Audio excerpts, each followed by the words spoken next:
Heso Kristo. Magandang umaga po sa inyong lahat. Ang mga pagbasa po natin ngayong ika-19 na linggo sa karaniwang panahon ay patungkol po sa isang katotohanan. At ano po iyon? Tungkol sa pagpaparamdam ng Diyos. Tungkol sa kanyang pagpapakilala. Sa theology, ang tawag po natin dito ay theophany. Ang pagpapakilala ng Diyos. The manifestation of Himself. Kung kaya nga po sa tatlong pagbasa na tunghayan natin, ang iba-ibang pamamaraan na kung saan pwede pala natin makilala ang Diyos. Iba't ibang pamamaraan na kung saan pwede pala natin maramdaman ang presensya ng Diyos. Isa-isahin po natin. Sa unang pagbasa, naranasan po ni Elijah ang presensya ng Diyos. Saan? Hindi sa lindol, hindi sa kulog, hindi sa ingay. Kundi naranasan po ni Elijah ang presensya ng Diyos sa pamamagitan ng isang banayad na tinig. Kakaiba po sa nakagawian dahil nagparamdam ang Diyos sa pamamagitan ng katahimikan. Nasa kabila po ng tila pag-iwas at pagtakas ni Elijah, nagtungo pa rin sa kanya ang Diyos. That is why the first truth that we need to learn this morning is that in silence, God is also revealing Himself. Elijah encountered God in the sound of silence. At ganoon naman din po sa ating pangalawang pagbasa. Inisa-isa po ni San Pablo ang mga iba't ibang pamamaraan ng pagpapakilala ng Diyos ng kanyang sarili. Nariyang nakipagtipan si Yahweh sa kanyang bayan. Sa pamamagitan ng tipanan, nakilala ng bayang Israel kung sino ang Panginoon at nakilala rin nila ang kanilang sarili. Anong sabi po ni Yahweh? I am your God and you will be my people. Isang tipanan na ibinigay ni Yahweh sa kanyang bayang Israel. Gayon din, nagpakilala ang Diyos sa pamamagitan ng isang sugo, ng isang Mesiyas. Yun nga lang, sa kasawiang palad, magpasa hanggang ngayon, ang mga Hudyo sa Holy Land, naghihintay pa rin sa Mesiyas na ipinangako sa kanila, sapagkat hindi nakita ng kanilang mga mata na dumating na ang Panginoon, dumating na si Jesus. Kaya magpasa hanggang ngayon, iniintay pa rin ng mga Hudyo at Israelita ang Mesiyas na ipinangako. That indeed, my dear friends, Jesus as the Messiah already came and still coming. In fact, sa bawat oras sa sandali ng ating buhay, dumarating si Jesus. Nagpaparamdam ang Diyos. Subalit ang tanong, kagaya po ba tayo ni Elias at ng mga Israelita na nagparamdam, nagpakilala na ang Diyos, pero ang tanong, hindi naman nakilala. Dumating ang Diyos, pero hindi naman naramdaman. Kung kaya nga po, ito ang siyang unang aral na dapat nating matutuhan ngayong umagang ito. Hindi lamang po sa masaya, maligaya, komportable, sitwasyon, panahon at pagkakataon na dumarating ang Diyos. Tama kayo. Kahit pa sa malungkot, kahit pa sa masakit, at kahit pa sa panahon ng kagipitan at karamdaman, dumarating si Jesus. Nagpaparamdam ang Diyos. Pero ang tanong, paano natin siya makikilala? Paano natin siya tunay na mararamdaman na dumarating sa ating buhay? Maraming pagkakataon, kagaya po ng mga alagad ni Jesus sa Ebanghelyo, nagtatanong tayo sa presensya ng Diyos. Sasabihin natin, nasaan ang Diyos? Hindi ba't meron pang ang isang sikat na kanta? Anong sabi ng kanta? Natutulog ba ang Diyos? My dear friends, if there is one truth that we need to hold on this morning is the fact that yes, maybe God is silent in the way He manifested Himself to Elijah. He may be silent, but definitely, God is not absent. Maring oo, tahimik ang Diyos, pero lagi niyang kapiling ang kanyang bayan. Lagi niyang kasakasama ang kanyang bawat hinirang. Sa panahong nagtatanong tayo, naghahanap ng kasagutan kung nasaan ang Diyos, pakiramdam natin, iniwanan tayo ni Jesus. Sa wari natin, ang Diyos tunay na natutulog, tunay na umaalis.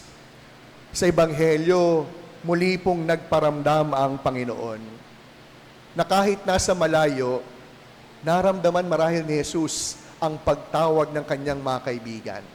Narinig marahil ni Jesus ang sigaw ng tulong ng kanyang mga alagad. Kaya nga po, sa panahong mahigpit ang pangangailangan ng kanyang mga kaibigan, dumating ang Panginoon na lumalakad sa ibabaw ng tubig. Sapat na ang mga salitang, "Ako ito, huwag kayong matakot," upang mapanatag ang mga kaibigang natatakot, upang lumakas ang kanilang loob nang makita ang Panginoon.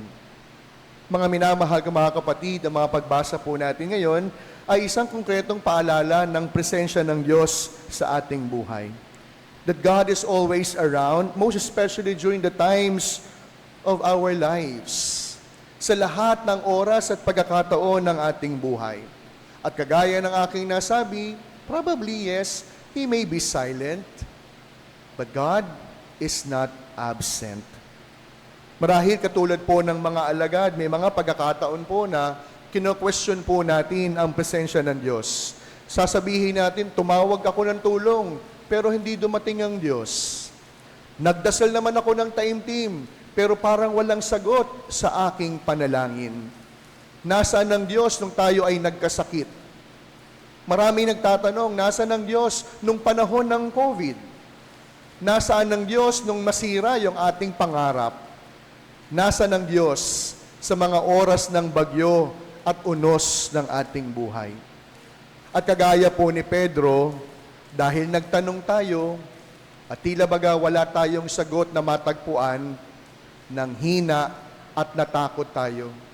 At unti-unting lumubog ang ating mga sariling bangka sapagkat nawalan tayo hindi lamang ng pag-asa, kundi nawalan na rin tayo ng ating pananampalataya. Sa panahong nanghihina, natatakot, ano po yung nangyayari sa atin? Namamanhid tayo. Nawawalan tayo ng pakiramdam. At ang una nating nakakalimutan, sa gitna ng bawat takot na ating nararanasan, ay ang katotohanang kasama natin ng Diyos. Kasama natin si Jesus. At handa pala niya tayong sagipin anumang oras at pagkakataon na kinakailangan natin. Bakit hindi natin nakita ang Diyos? Simple lang ang sagot. We focus so much on our problems, that is why God is left unnoticed. Sa panahon ng bagyo, mga minamahal ko mga kapatid, inaanayahan tayo ni Jesus, lumapit, halika. Pero pasanin ninyo, napakadaling gawin. Pero sa totoong buhay, ayaw naman talaga natin umalis sa ating sariling mga bangka. Bakit? Sapagkat natatakot tayong malunod. Natatakot tayong lumubog. Kaya ang panyaya ni Jesus, halika.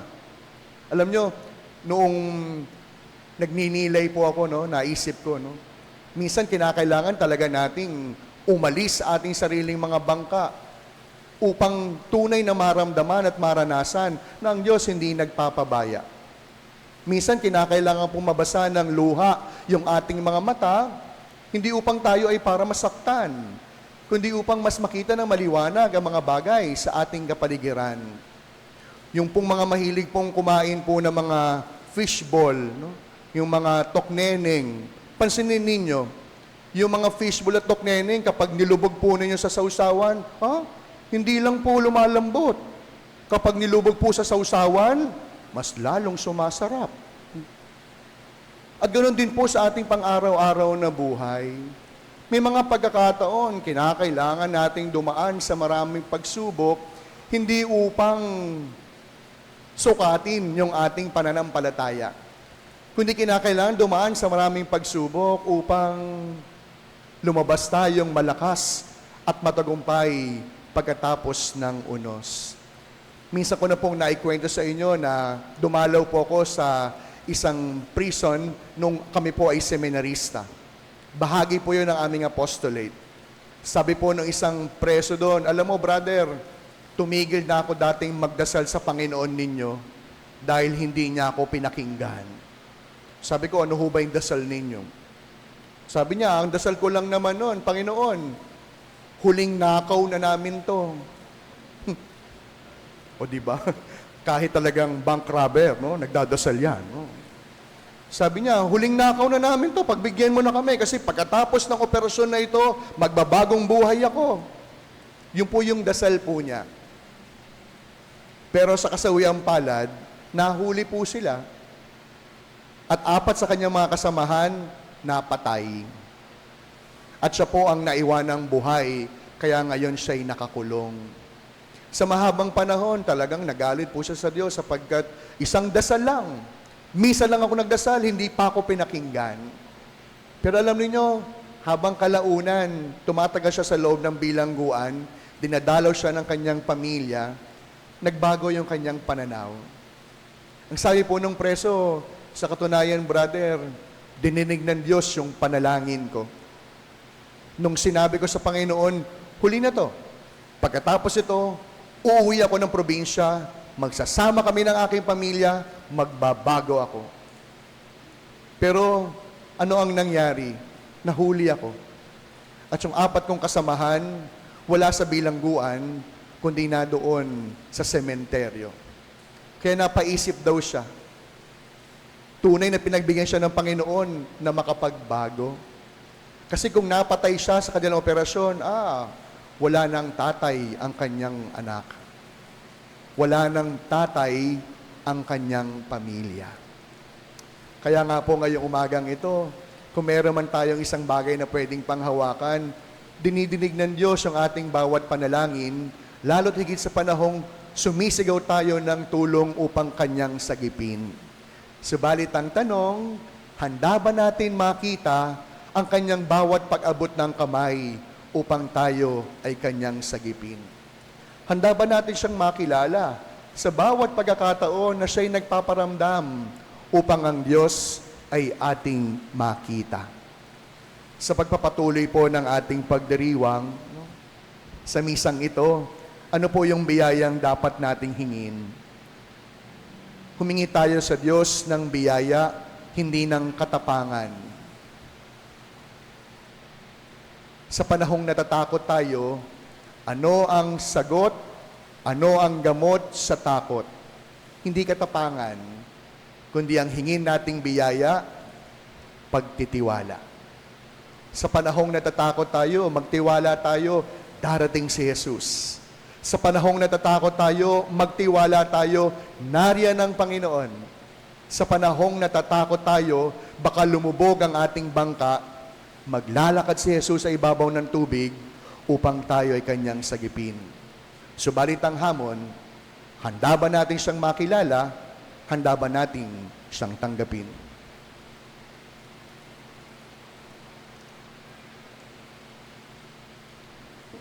Amen.